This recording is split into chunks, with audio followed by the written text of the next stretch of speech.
عليكم ورحمة الله وبركاته.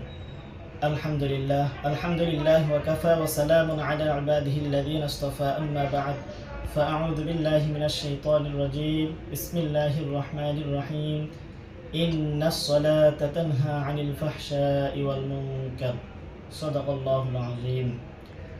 আল্লাহ রাব্বুল আলামিন পবিত্র কোরআনের সূরা আনকাবুতের 45 নম্বর আয়াতের মধ্যে বলেন, ইন্নাস সালাতা তানহা আনিল ফাহশাই ওয়াল মুনকার, নিশ্চয় নামাজ নামাজিকে সমস্ত গুনাহের কাজ থেকে, সমস্ত ফাহিশা কাজ থেকে, সমস্ত অশ্লীল কাজ থেকে বিরত রাখে।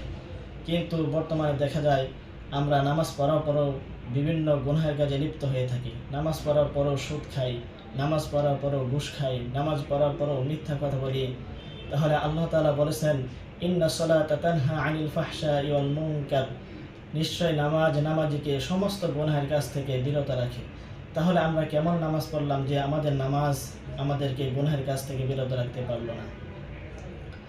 প্রথমে আসেন আমরা জেনে নেই এই আয়াতের শানে নজরটা কি। এই আয়াতের শানে নজর হচ্ছে, রাসূল করিম সাল্লাল্লাহু আলাইহি ওয়াসাল্লামের সময় একজন ইসলাম গ্রহণ করার পর যখন সে জানতে পারলো যে মুসলমানদের সর্বপ্রথম ইবাদত হচ্ছে নামাজ, তারপর থেকে সে মসজিদে গিয়ে রাসূলের ইমামতিতে নামাজ আদায় করা শুরু করলো। সে নামাজ পড়ে ঠিকই, কিন্তু নামাজ পড়ার পরও গ্রামের মধ্যে যত গুনাহের কাজ হয় সমস্ত গুনাহের কাজে লিপ্ত থাকে।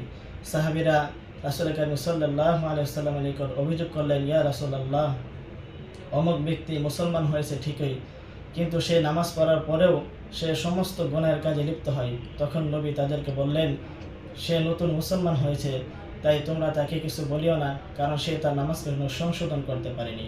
কিছুদিন পর দেখা গেল সে নামাজ পড়ার পরে আর কোনো গুনাহের কাজের মধ্যে লিপ্ত হয় না, তার মানে তার নামাজ সংশোধন হয়ে গেছে।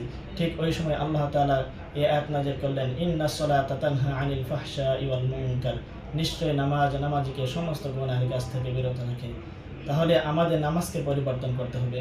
যদি আমরা আমাদের নামাজকে সংশোধন করতে পারি, কিভাবে নামাজ পড়লে সুন্দর হবে, কিভাবে নামাজ পড়লে আল্লাহ তাআলা কবুল করবে, সেইভাবে যদি আমরা প্রচেষ্টা করি, তাহলে ইনশাআল্লাহ আমাদের নামাজ আরও সুন্দর হবে এবং আমাদের এই নামাজ আমাদেরকে গুনাহের কাছ থেকে বিরত রাখতে পারবে। সবাই ভালো থাকবেন, সুস্থ থাকবেন। আসসালামু আলাইকুম ওয়া রাহমাতুল্লাহ।